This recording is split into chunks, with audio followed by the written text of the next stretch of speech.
Sir,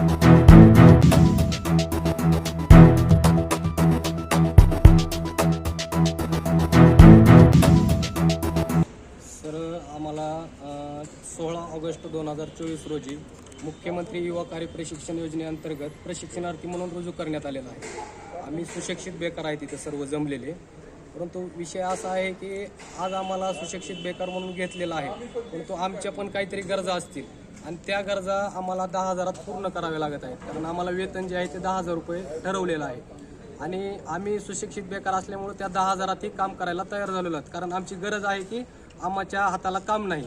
मग हे काम आम्हाला हवं होतं, ते मुख्यमंत्री साहेबांनी आम्हाला दिलं, त्याबद्दल त्यांचा आम्ही आभारी आहोत. परंतु जर हे पेमेंट जर आम्हाला वेळेवर दिलं तर त्यापेक्षा जास्त आम्ही त्यांचे आभार मानू शकू. आणि दुसरी गोष्ट अशी आहे की आमचा जो कार्यकाल आहे तो त्यांनी फक्त 6 महिन्याचा केलेला आहे.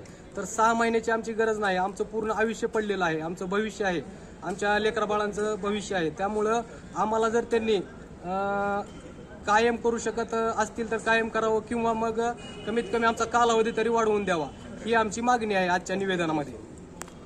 मागणी आमची एवढीच आहे, आम्ही युवा प्रशिक्षणार्थी म्हणून रुजू झालेलो आहोत.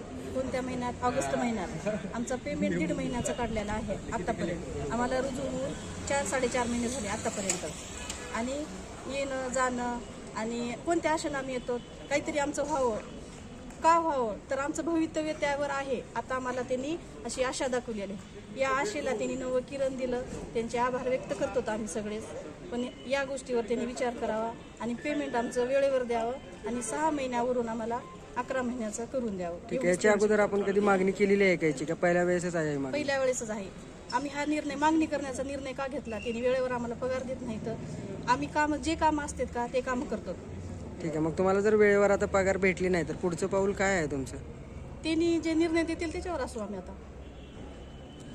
ठीक आहे, जिल्हाधिकारी कार्यालयामध्ये आपण निवेदन दिलंय, कशा बाबतीत निवेदन दिलं, मागणी काय आहे? आम्ही प्रशिक्षणार्थी म्हणून मुख्यमंत्र्यांची जी योजना आहे त्या अंतर्गत रुजू झालेलो आहोत. जिल्हा परिषद प्रशाला वाघोली येथे मी कार्यरत आहे.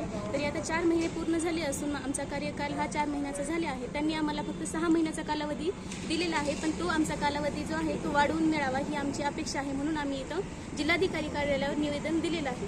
आणि त्यानंतर आमचं पेमेंट सुद्धा वेळेवर होत नाही. आम्ही आमचा पूर्ण जो वेळ आहे तो इतर शिक्षकांप्रमाणे शाळेवर लावतो. जो शाळेचा टायमिंग आहे त्या टायमिंगमध्ये आम्ही रेग्युलर शाळा अटेंड करतो. आमच्या ज्या काही तासिका आहेत त्या कंटिन्यू करतो, पण पेमेंट आम्हाला त्या मानाने मिळत नाही किंवा आमचं पेमेंट आजपर्यंत झालेलं नाही. फक्त 1.5 महिन्याचं पेमेंट आम्हाला पडलेलं आहे. तरी आमच्या या मागण्या आहेत की आमचं पेमेंट जे आहे ते वेळेवर व्हावं आणि आमचा कार्यकाल जो आहे त्यांनी वाढवून आमच्या भवितव्याचा पुढे विचार करण्यात यावा. आम्हाला असं 6 महिन्यानंतर बेरोजगार परत करू नये ही इच्छा शासनाकडे किंवा मुख्यमंत्री साहेबांकडे आमची कळकळीची विनंती आहे.